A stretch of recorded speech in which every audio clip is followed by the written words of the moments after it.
So happy Wednesday. It's so great to connect with you and all of you. If you jump on live or you watch the replay, we're so excited. I love when I get the chance to have my friends have conversations through Facebook Live, right? I just love this digital world now. And for those of you watching, this is my dear friend Kelly Sparta. She and I have met, I guess maybe a year ago, and we've collaborated on many levels. She has an amazing, really cool, unique podcast that she markets through our Deals for You program under Identity Magazine. For those of you who don't know me, which I'm assuming you probably do, Susan Vernachek, and I run IdentityMagazine.net, and we empower the lives of women, we ignite the lives of women, and I get to interview different business owners so that we can all have open minds. We can all learn and grow and try new things and support one another along the way of this crazy game that I called life. So Kelly, please, today we're going to talk about business tips, and we're going to touch a little bit on spirit guides, because I know that's your specialty as well, and all that kind of really cool stuff. Psychics, mediums, right? Magic mojo, and how that, obviously today we're going to talk about how that influences your business as well. So Kelly, please say hello and give everybody your background, and then we'll dive right in. My name is Kelly Sparta. I'm the spirit doctor. I do what I call spiritual alchemy, which is to help people take their spirits from lead to gold, right? And so the idea is I help people who have had challenged childhoods find happiness, love, and success, and feel like they actually deserve it, not feel like frauds in the process. Love it. So a lot of my people end up being entrepreneurs because we like to be overachievers. Yeah. And, right? I can relate. Like, gotta be perfect, gotta do more than everybody else. Awesome, right? But a lot of the things that we deal with actually impact our business. And so we're going to talk from a spiritual perspective about how your business is impacted by your inner world and how you can shift that to make things better for you. Awesome. I love it. Yeah. So, one of the big issues that we face is why are we under earning? And this is for women in general, just across the board, whether you had a challenge childhood or not, women in general tend to under earn in their own business. They tend to undercharge. And why do we, as people who had challenge childhood, why do we, and just everybody, men and women, why do we tend to undercharge and under earn? And the reason for that is that what you're doing is you're asking for validation along with the money. Ooh. And I can relate to that. Yeah. So when you're asking someone to validate you by buying from you, you have to charge less because they're making part of their payment as validation. Right? So you have to get really clear about your value and the fact that it is a fair trade for the money that you're offering. And you've got to really own what you bring to the table. And so that you're not asking for validation. You're going, look, I freaking rock. I rock exactly as much as I'm charging you. Actually, I rock a little bit more than that because I like to give extra value because that's who I am. But just a little bit more than what I'm charging, right? I'm not giving away the farm to make you feel like I'm okay, right? Right. I'm over-delivering so that you are wanting to come back, which is different than over-delivering to get validation, right? Ooh. And I am worth every freaking penny I charge and more, right? You have to get to that place where you can claim that before you're going to get paid every single time. And that means that if somebody's unwilling to pay you, you have to be willing to walk away. Okay? Because a lot of people will go, hoping that you're going to bring the price down. But if you said, yeah, I get where you're coming from, and if you don't see the value, I totally understand, but this is what I charge, and I'm worth every penny. I love that.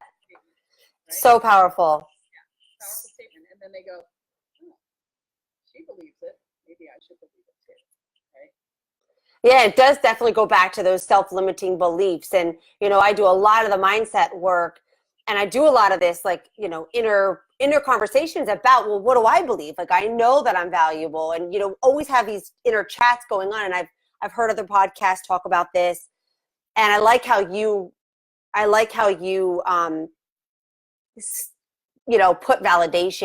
put the validation with it, because that really triggered something when you said that word, because it is true. Like, it definitely gives a sense of, validation. I know when I launched my first program and I sold X amount at $1,600, I was like, oh my God, it works. Oh my God, I'm awesome. Even though, and then the people in the course were like, this is way too affordable. Like, you're giving us 12 one-on-ones and a program and content. This is too cheap. But I needed, in my mind, I wanted that validation that people would even want the program, There's, wow, so cool. Okay, so what else? So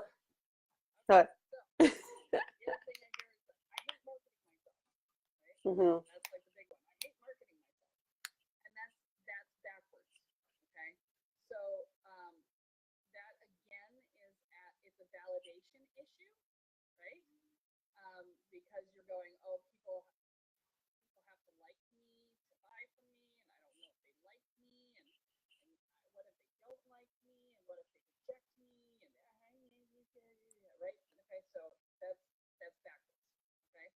And a lot of the work that I do with my people is about shifting perspectives, right? So back in the days when I did business coaching, which I don't do so much anymore, unless I have to have a client who has a business and we're talking about it, but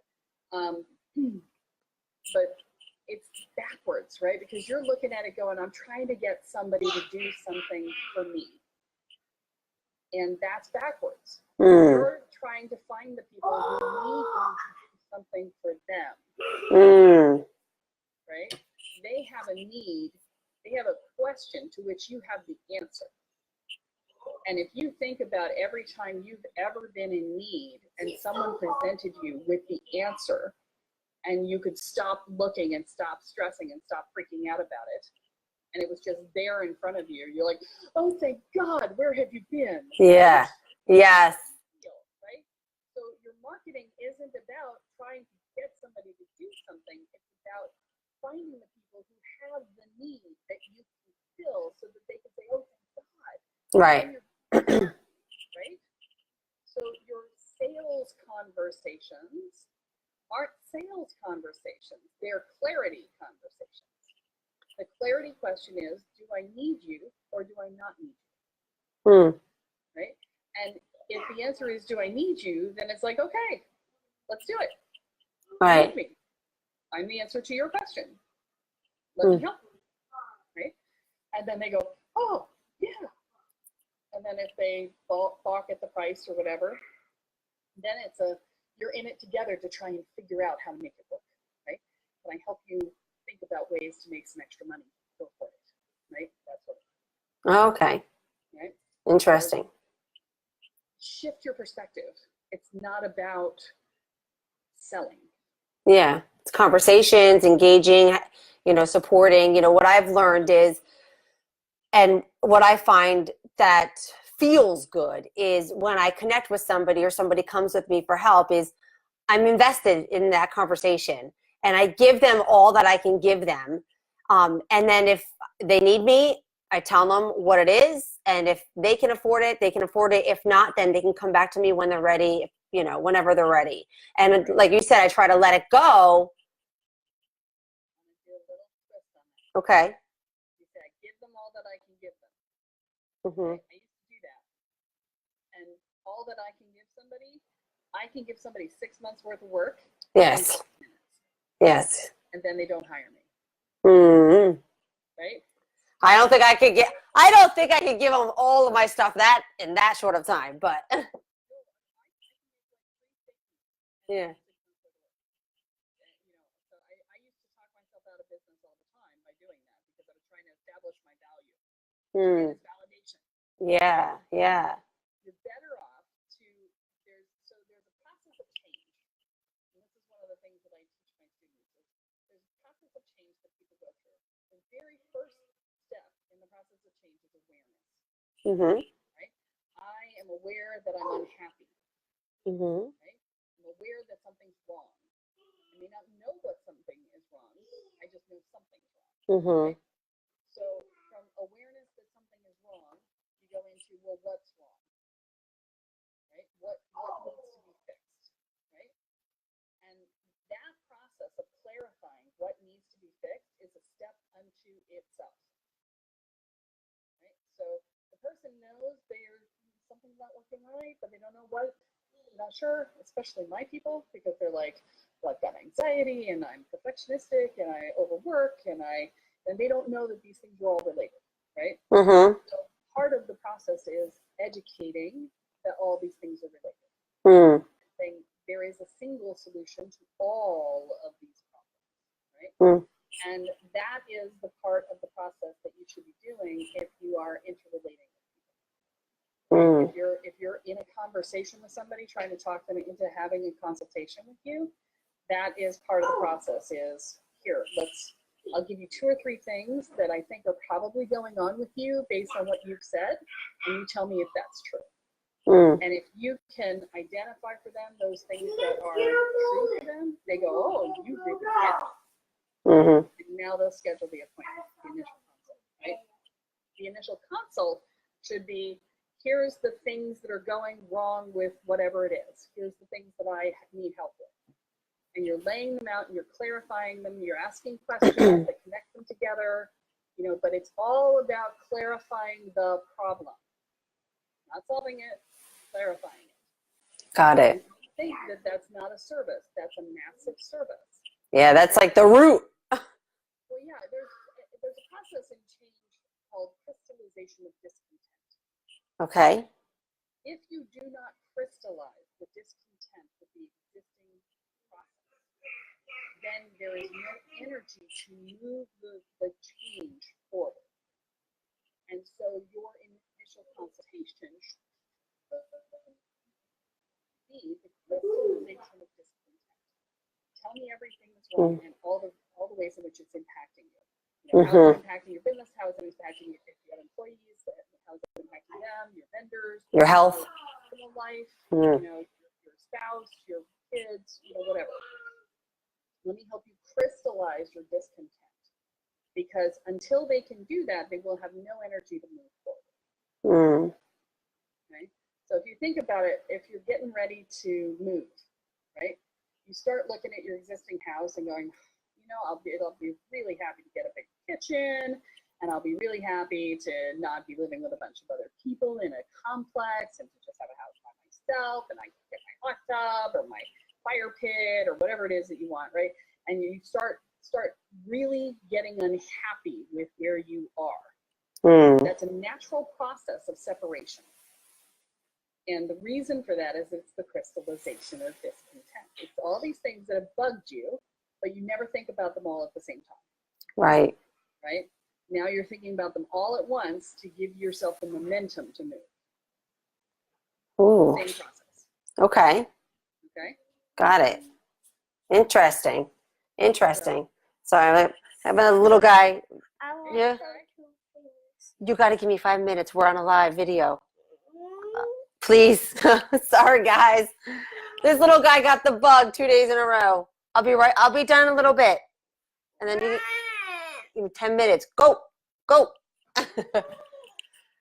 Awesome. Okay. So then when you've got all of that, you've got that awareness, got it all together, what's the next step in your mind for somebody to break through and start getting that momentum and start actually like taking action without feeling overwhelmed?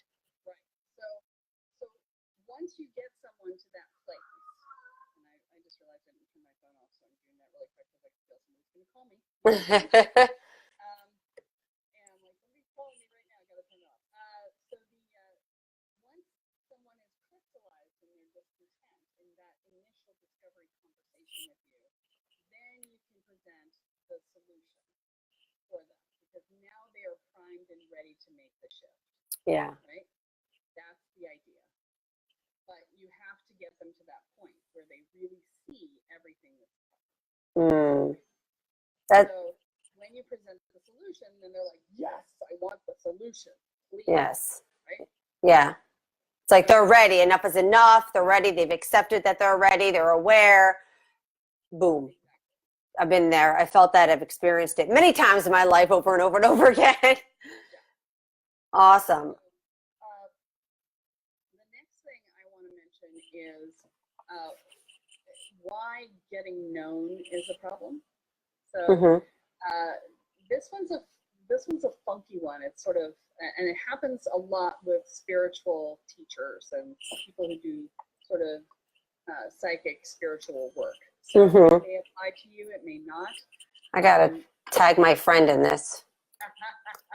But this particular one is very specific to that group, and it's because what happens is they start to put themselves out there, and then they just can't quite do it.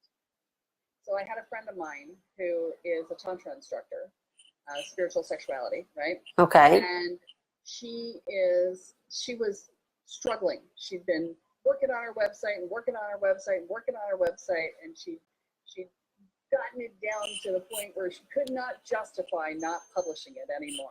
And she tried for months to avoid publishing it. See, somebody's calling me right now. and so she came to me. She's like, I can't press publish. Oh my gosh. I keep trying to press publish and I can't press publish. And I'm like, okay. I said, what's going on? She's like, I don't want to be that scene. And I said, well, that would be because you were killed for your gifts in your last life. And the last time they did it, they really messed with your neck and the hanging did not go so well. Oh, good job. So so she looked at me, she's like, I know, my neck still hurts in this life. I still cover it up. And I'm like, okay. All right. So, you were killed in a past life for your gifts. And so you're afraid of being seen in this life. Wow. That's something that happens to a lot of spiritual teachers, spiritual people, right? And I said, well, I cannot guarantee that you will not be killed for your gifts in this life. However, I can promise you it will not be by hanging. And she went, no? I said, no. I said, if you're killed in this life, it's most likely going to be a gun. She's like, oh, I could do that. And she hit publish. Oh my gosh, what? That is crazy. Oh my gosh, that is the weird, that's weird. Yeah. Yeah. Other people who come from challenged childhood backgrounds, the issue may be a need to be invisible. If you were in a emotionally or physically abusive environment as a child, you may have a need to be invisible that's in your energy field that you need to dig out in order to be able to be seen in the world in a big way. So that will be the stumbling block for you. And that's a little more complicated. I can't really address that on here because there's some parts that go into that. Right. Suffice it to say, if that's your issue, come and talk to me. I have a program for that. So interesting. That's the piece there, right? Now, we had one more thing that we were going to cover here, and I just want to, yes. Yes, the single biggest thing that I see brand new entrepreneurs do, that crushes their business, is they put the weight of their self and their self-worth on the success or failure of their business. So imagine that your business is a baby and you're birthing this baby into the world, and then you're putting on this baby, you have the responsibility to make me a worthwhile human. Yeah. Right? And imagine the weight of that, the physical weight of that. If you were to make that that concept of physical weight and then put it on top of the baby. Oh, yeah. Right? That's what you're doing to your business when you say, if my business is a success, I'm a success. If my business fails, I'm a failure. Right? You have to divorce those. I agree. Or else your business has zero chance of succeeding. I love it. I totally agree.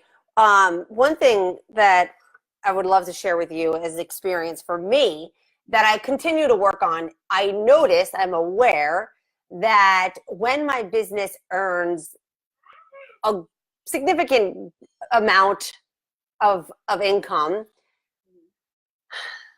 and I hate to admit this, but it's so true, I am happier. I am less agitated. I am more calm. And when money is coming in and then money is going out, because obviously we've got bills, we got houses, we got twins, we got preschool, we got cars, I've got people that I pay, even though I'm making, it doesn't matter how much you make, it's always going out. And I feel like the more you make, then the more that's going out. But I notice this difference in vibration within myself, and I'm working on how to better manage it. But I am definitely aware that I pinpointed it, that when things are tight, things are just coming in, going out, and I don't have like a good, healthy cash flow, like what I think is healthy, I am agitated, and I am not a happier. I'm not as I don't feel as happy. Yeah. So that's a judging your value based on your income. That's what I was thinking. Yeah. I'm so aware. Yeah. That's a process of internalizing your sense of value, so that you don't have to have external things to tell you that you're valuable, right? Right. Now, let me be clear. I get happy when I have more income too. Right. Okay. It's for me. It's not about value. It's about freedom. I get that feeling too. Yeah, I have more freedom to do more things. Yeah. Right. So, the one thing I will say, and I'm going to give Michael McCallowitz a I love him. Oh my God, Profit First. Yeah. That book totally changed my business. 25 years as an entrepreneur, and everything is easier because of that book. Yeah. So if you have not read the book, go get it. Yeah. It's a great. A lot in terms of the outflow. Yep. But we have a tendency to do that. We have a tendency to bloat as the income comes in. And I've started using Trim as well. Trim is a app that you allow to sign into your bank accounts and in your different utility vendors and things like that. And it will go in and negotiate lower rates for you. Ooh. Utility bills, on your cable bill, on your cell phone bill. And it just automatically does it, and it charges you, I think, 25% or 30% of what it saves you, right? 25%, I think. So it just saved me $20 last month. Charged me $5 for the service. I got free $15. Yeah. And it's also sending me things like, you spent $1,200 on eating out and groceries this month. And I'm like, yeah. I love it. When I first started my business and QuickBooks will categorize and everything like that, and I saw Dunkin' Donuts, and I'm like, I'm wasting so much money at Dunkin' Donuts, and I'm not even getting any nutritional value out of that, so I cut that out. Yeah. It's like that. So, some of it's about watching the float. Right? Watching the float. Have more money than you think you do, right? And that's the other piece is if the thing that I see new entrepreneurs do is that they often will look at their bank account and invest in not having money. So they get like, oh my God, there's money. I don't have any money. Oh my God, there's no money. I gotta make sales. I gotta make sales. Right? And that actually is like being the desperate guy on a date. You are so unattractive in that energy. Yes. Yes. That's what makes sales from that, right? Right. So I tell people, look, think of it as a chair on a table. The chair is sitting on top of the table. And you notice, and you go, wow, that chair's not in place. that chair's not meant to be there. Okay, I'll have to work on putting that chair down. Right? I'll have to go take that chair down off the table and put it back where it belongs. That's how much energy you should give to the fact that you don't have enough income. You notice it, Yeah. you take it as information, and you go, oh yeah, that's not right. Gotta fix that. Okay, let me go fix that. Yeah, I love that. That's exactly the way the energy should be, not. Yeah. I love it. I know. And the universe, yeah. I've been there. I mean, I've been in business for 11 years and I've gone through all of those emotions. And I can vouch that when you are in that calm state of mind and practice and energy, the universe really does have your back. I always notice that when I'm in a calm state and a state of abundance, like abundance, then things are coming in. People are asking me for coaching. I've got people paying to have articles on my website. And it's just like, wow, thank you, universe. And mm. Oh my gosh, see, I have, okay.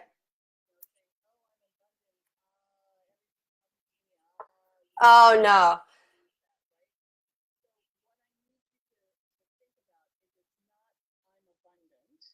It is, I have full faith and trust that the universe will take care of me.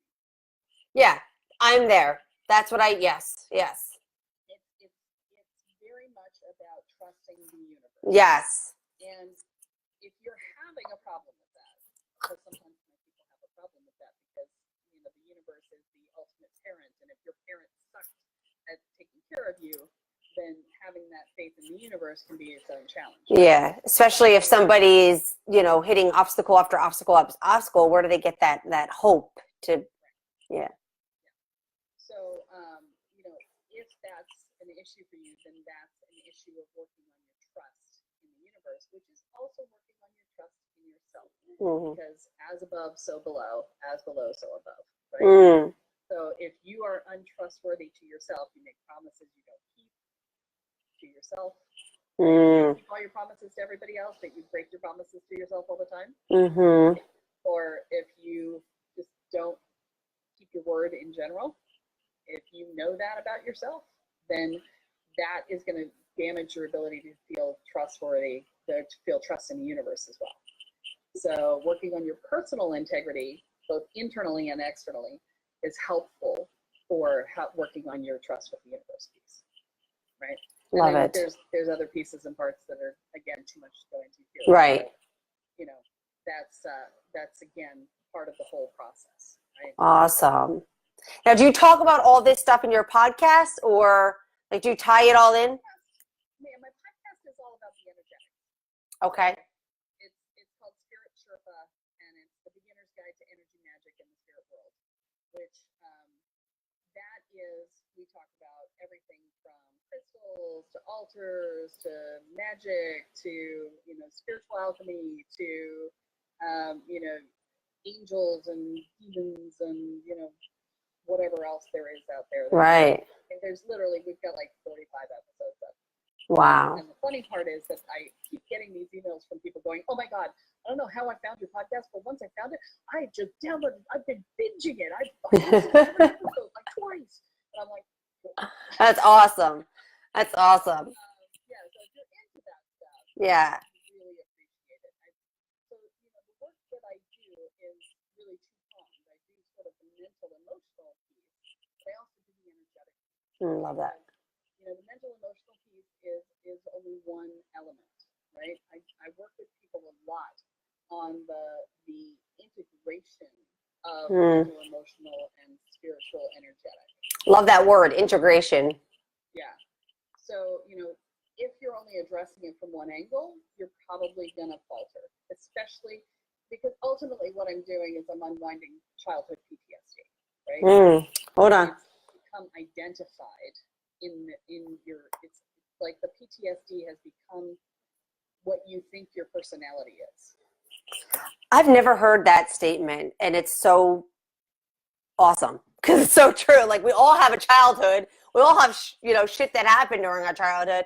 I love that. Unwinding childhood PTSD. I mean, that itself is like a blog title, podcast. And so, whether you want to unwind it because you want to be less anxious and more confident and less perfectionistic and controlling, or you don't want to get walked on and taken advantage of, or you want to set better boundaries, or all of these different pieces and parts go into the same. Whether you want to just be happy and not be constantly waiting for the other shoe to drop. Right? Yeah.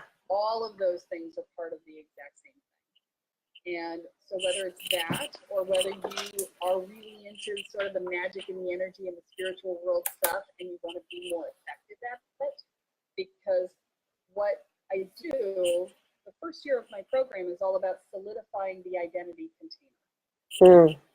Claim your space, set your boundary, own your power, internalize your sense of value so you never ask for validation ever again, and learn how to love yourself. That's the first year, right? In doing all of those things, you solidify your sense of self. You solidify your personal container. And that allows you to make changes in your life.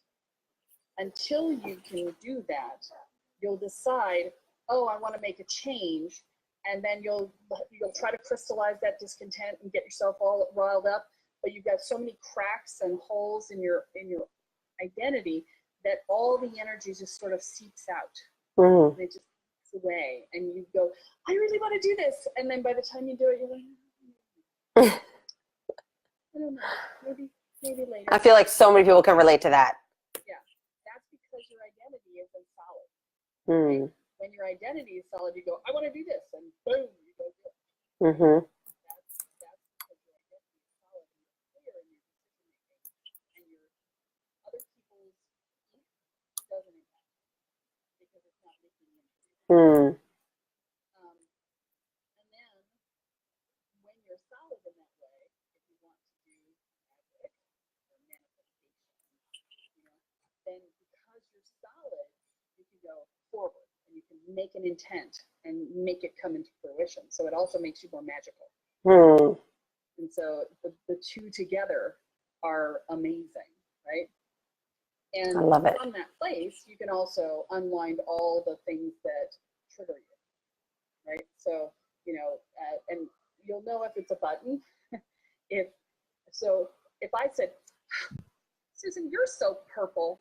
I can't believe how purple you are. It is disgusting how purple you are. What are you thinking, being so purple? Now you're looking at me going, purple's no problem. Because one, I'm not purple, and two, what's wrong with purple? I quite like purple. Purple's a good color, right? Okay, so a button says, I'm X, and X is bad. You must have both in order for it to create a button.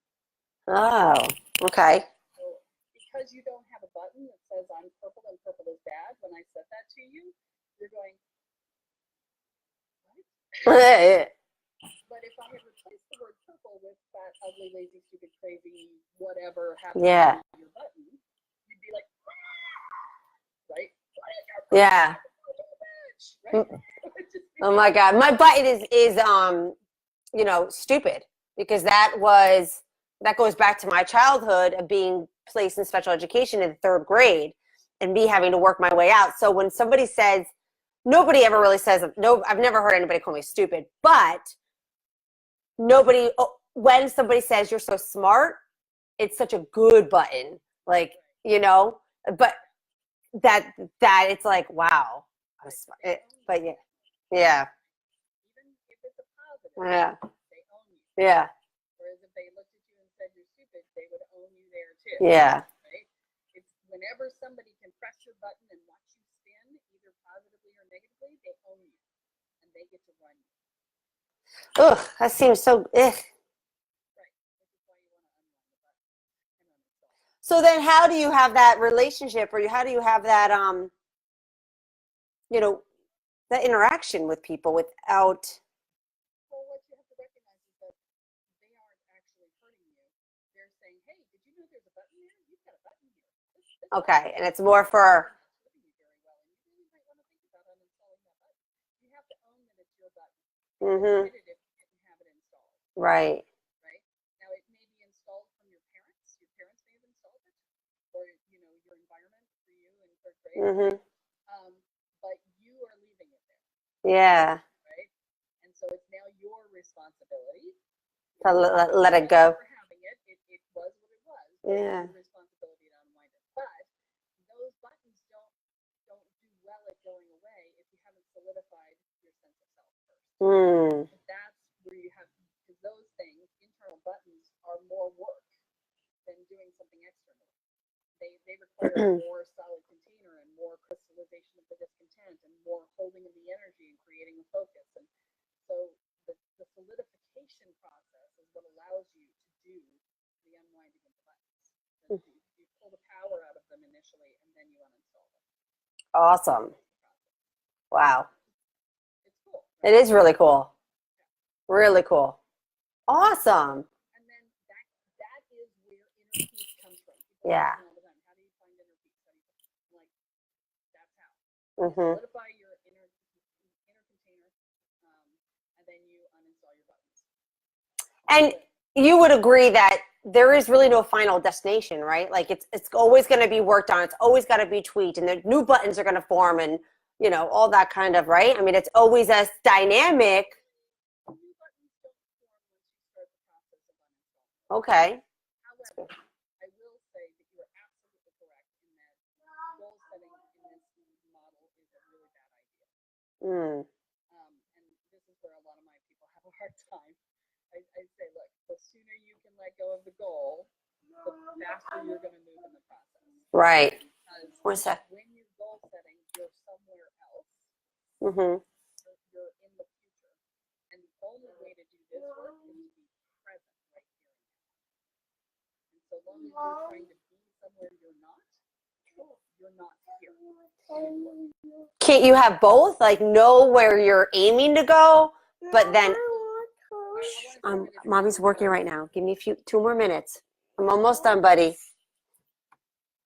It's not about, I want to be clear that I'm talking about goal setting within the process of spiritual development. Gotcha. Not about goal setting in general. Okay. So I want to be clear that that's Yes. what I'm referencing. Goal setting in general is good, but not in terms of, a lot of us will project ourselves into the future all the time. Mm. I got to be there now. Mm-hmm. Or yesterday. That was my phrase. I got to be there yesterday. I want to be there yesterday. Right? Mm-hmm. Well, you can't be there yesterday. Yesterday was yesterday. Right. Today is today, and tomorrow's tomorrow. And you're not going to be there yesterday because you weren't right. And today's not looking good either. Yeah. And I'm not guaranteed tomorrow. Right. And so, when you set a goal, you say, okay, so I want to double my business this year, or whatever it is that you set your goal as, right? Then what you do is you reverse engineer it, right? You're like, okay, in order to double my business, I have to have double the amount of people coming in, or Increase. have to improve my conversion rate, or whatever, right? Mm-hmm. Here's how I want to get there, right? Mm-hmm. And then you take action steps in the process to do that shift, right? Mm. I need to double the amount of people coming in because I don't think I can increase my conversions. I did that last year. Okay, so what am I going to do to double the people coming in? What can I do today? And how can I play that out over time? Mm. So, like in June last year, I started my podcast. Mm-hmm. Okay, I knew that the podcast was going to take a while for people to find it and for people to decide they liked it, for people to get to know me, Mm-hmm. and get a sense of who I am before they'd even start to call and say, hey, can I have a discovery call with you? That would be awesome. Right. And so I started it in June. Right. And it's only just started delivering people back to me in the last 4 months. Awesome. So, it takes time. Right. Sometimes you have to build up to. Right. And so, last year it had zero impact on my business, except that it cost me a lot of time. Yeah. So, and you can't, you have to know how long things are going to take.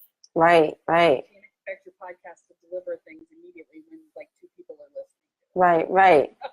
Right. Yeah. Awesome. I love it. I really, really, really appreciate the conversation this morning and the tips, and let everybody know how they can find your podcast. The podcast is Spirit Sherpa, and you can find it on any podcast delivery system, or you can go to spiritsherpapodcast.com. Make sure you put podcast in there. Mm-hmm. Spirit Sherpa is something else. We'll have the link. I'll share the link. Awesome.